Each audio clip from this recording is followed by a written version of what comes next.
Mugoya byasali okukwatibwa ne banne okuli Alex Mugoya, Jagenda John Henry, Mugoya Bigusa, ngono mukozi wa LDU, Sako Amos Koja, ne Konta Sulaiman wamu n'abalala abakyanoonyezebwa nga kigambibwa nti beenyigira mu kutta Sheikh Mutumba Masudi ng'ennaku z'omwezi 14 omwezi ogwokubiri omwaka guno mu tawuni ye Iwemba mu disitulikiti ey'e Bugiri.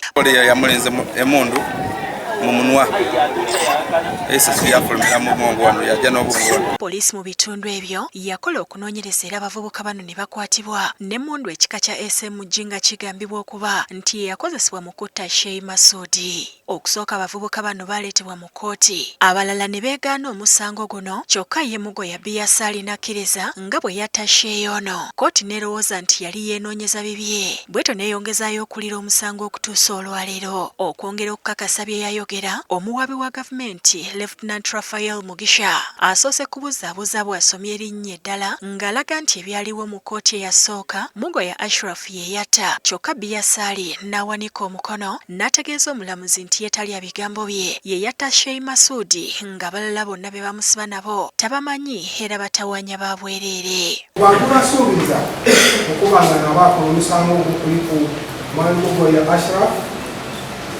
era nga yagemebwa era yakikkiriza mutulambalamba nti niye ayaiza omusango ogwo okutemagana n'okukaita okwo nga mu bantu abo abandi Mugoya byasali era nga ebisenge bingi amanyikiibwa nga Ganya Amos Koja, Konta Sulaiman, Mugoya Alex Mwanda, LDU Baligusa James n'abandi abakaali kunsiko. Tikiikiriza nga bwe bakisomye kubanga nalizenka. Omulamuzi Guti ayongedde okumusaba akakase ng'ayita mutaputa wa kkooti. Byasali n'ayongera okukakasa nti kituufu ye yatta Sheikh Masudi n'ababulira n'engeri gye yakikolamu.